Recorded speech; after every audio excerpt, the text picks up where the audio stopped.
सिक्किम के लाचेन लांचुंग में अभी भी फंसे हैं 3000 पर्यटक। एयरफोर्स के रेस्क्यू ऑपरेशन में मुसीबत बना खराब मौसम। न्यूज क्लिक ने एफआईआर में लगाए आरोपों को किया खारिज, कहा पूरी तरह से फर्जी और अस्वीकार्य। सीएम योगी की नगरी में मिलेंगे मुंबई जैसे नज़ारे, गंगा में उतरेगा क्रूज। राहुल के करीबी रहे पूर्व एमएलए इमरान मसूद की घर वापसी, बोले कांग्रेस के बाद सीधा कब्र में जाऊंगा। एयरफोर्स डे पर कल प्रयागराज में एशिया का सबसे बड़ा एयर शो, चीफ गेस्ट होंगी राष्ट्रपति द्रौपदी मुर्मू। राजस्थान में बीजेपी की बढ़ी मुश्किलें, नड्डा के खिलाफ कोर्ट में अर्जी, दिलावर पर केस दर्ज। बिहार के बाद अब राजस्थान में भी होगा जाति सर्वेक्षण, गहलोत बोले जिसकी जितनी संख्या उसकी उतनी भागीदारी। मध्य प्रदेश के लोगों के लिए काम की खबर, अब 5 रुपए में मिलेगा भरपेट खाना, सीएम ने चलती फिरती रसोई की रवाना।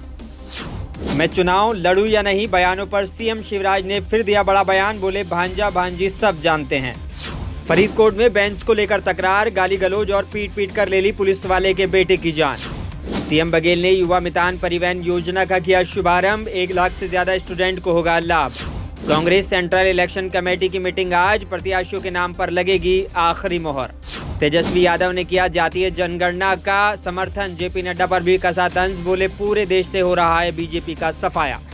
जातीय जनगणना को लेकर नीतीश की पार्टी में बगावत, जेडीयू सांसद की फिर से गणना कराने की मांग। जागरण में महिलाओं पर टिप्पणी करना सिंगर कमाल खान को पड़ा महंगा, शिवसेना भड़की, पुलिस कमिश्नर से मिली। एक्ट्रेस गायत्री जोशी, विकास ओबराय के खिलाफ नहीं मिला कोई सबूत, इटली में कार हादसे के बाद मुंबई लौटा दंपत्ति। महाराष्ट्र में गुस्साए किसानों ने अजीत पवार के काफिले पर बरसाए प्याज टमाटर, किसानों ने रखी अपनी मांगे।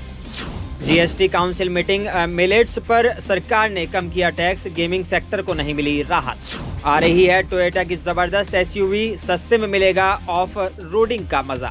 जियो मार्ट ने दिग्गज क्रिकेटर महेंद्र सिंह धोनी को बनाया अपना ब्रांड एम्बेसडर।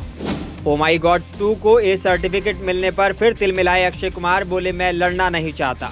टाइगर 3 में सलमान खान से ज्यादा धांसू होने वाला है कैटरीना कैफ का किरदार, वायरल हो रहा है एक्ट्रेस का जबरदस्त एक्शन सीन।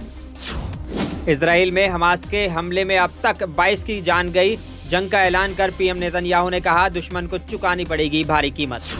हमास के हमले पर दुनिया के कई देशों ने किया इजराइल का समर्थन, पीएम मोदी ने कहा हम तुम्हारे साथ खड़े हैं।